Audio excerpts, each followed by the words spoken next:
In our final example of a hypothesis test of the population mean, when the population standard deviation is unknown, we will have a two-tailed test.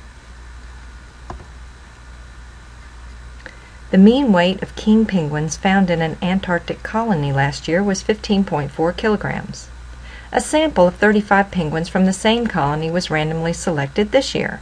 The mean penguin weight in this year's sample was 14.6 kilograms, with a standard deviation of 2.5 kilograms.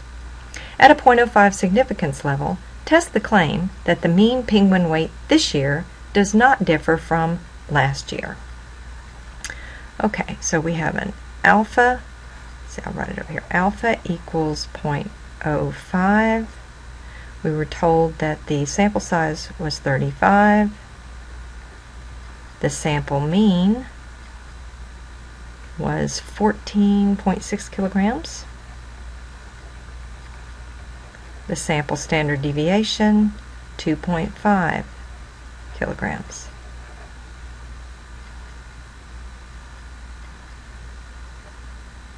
Okay.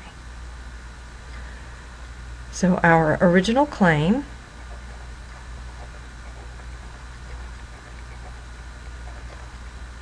it says to test the claim that the mean penguin weight this year does not differ from last year. If it doesn't differ from last year, that would mean it's the same as last year, which was 15.4. So in other words, the mean weight is 15.4 kilograms.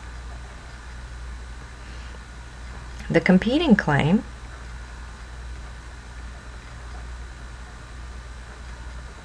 is that the mean is not equal to 15.4 kilograms.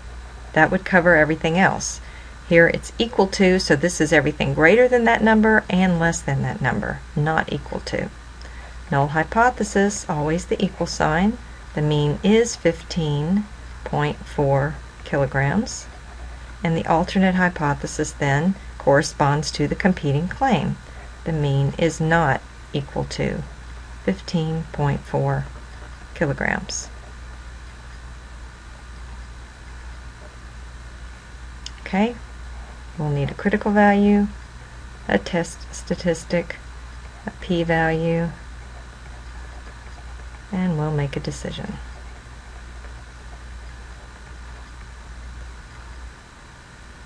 It helps to have a set procedure, then you don't forget anything that you want to do if you do it the same way every time. Okay, let's look at our decision diagram.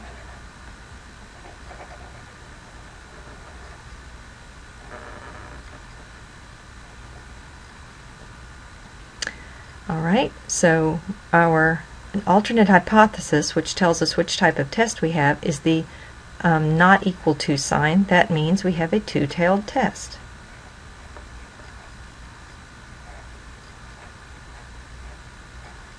Our alpha was 0.05, and when we have a two-tailed test, we have to split that into the two different tails. So half of 0.05, 0.025 in each tail.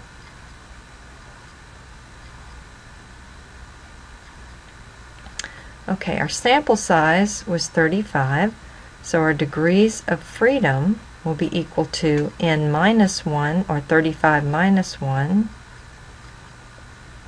or 34. So we'll find our critical values using the inverse t function or the table in the back of the book. Area to the left, let's find this one here.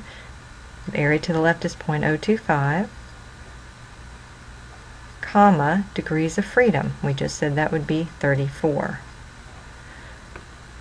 So using the table or the calculator, you should get negative 2.03.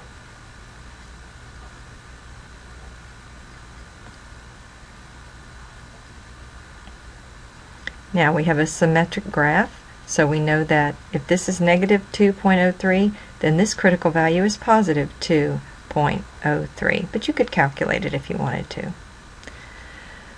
Okay, so I can indicate up here that I have critical values of, and since there are two of them, the positive and the negative, I can write it kind of shorthand, plus or minus 2.03.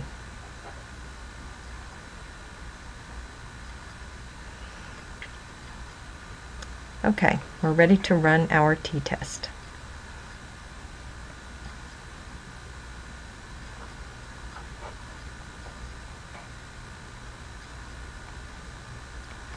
Stat tests, tab down to t-tests. We're using the student t-distribution, and this time we do not have the data, we have stats. So we'll highlight that.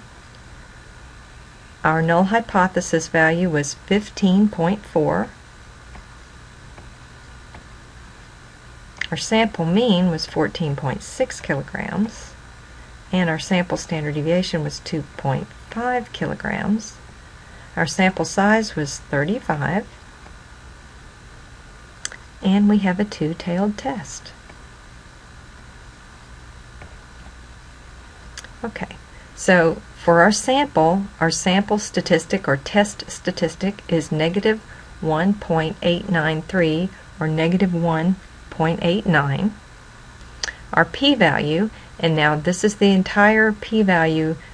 We won't need to double this or anything. The calculator does all that for us. Here is our p-value, 0.06687, or rounded to 4, 0.0669. Here's our sample mean and our sample standard deviation that we entered. Okay, so our test statistic, let me change colors here, is t is equal to negative 1.89, and our p-value was 0.0669. Okay, so negative 1.89 would be somewhere out here.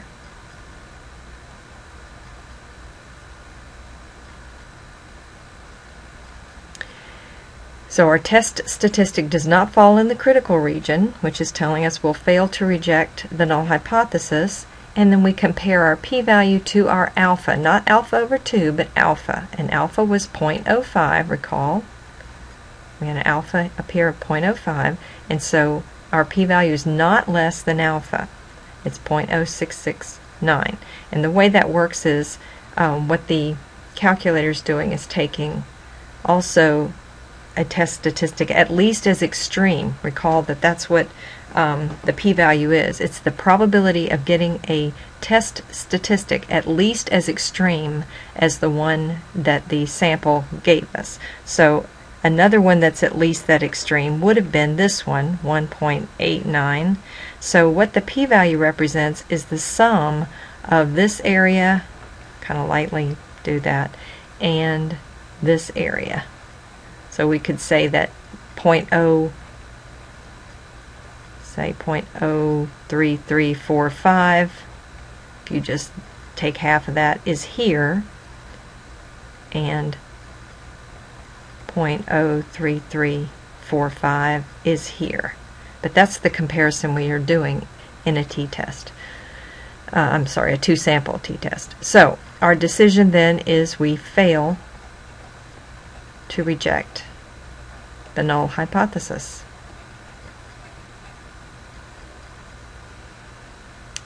Okay, ready to write the conclusion.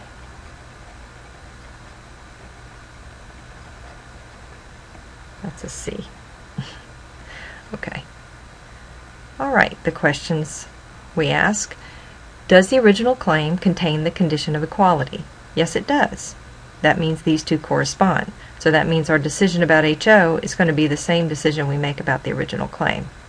So, what's our decision? Well, we don't have any reason to reject HO. So what does that mean for our conclusion? There's not sufficient evidence to reject the claim.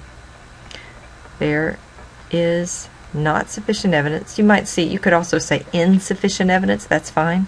Not sufficient evidence to reject the claim that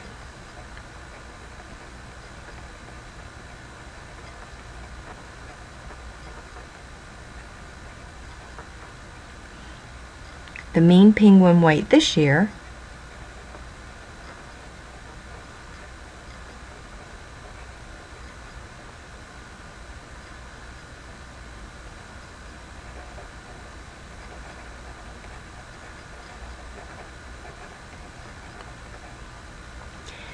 does not differ from last year.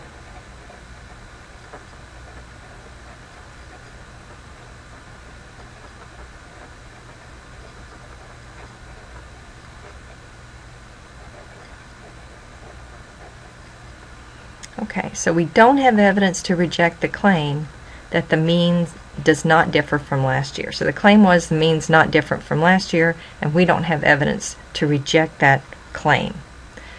Okay, so even though our sample mean was below last year, 14.6 versus 15.4, what this test is telling us is that at the 0.05 significance level, that difference is not significant enough to be able to support this claim of a change in or a difference in the mean weight of the penguins.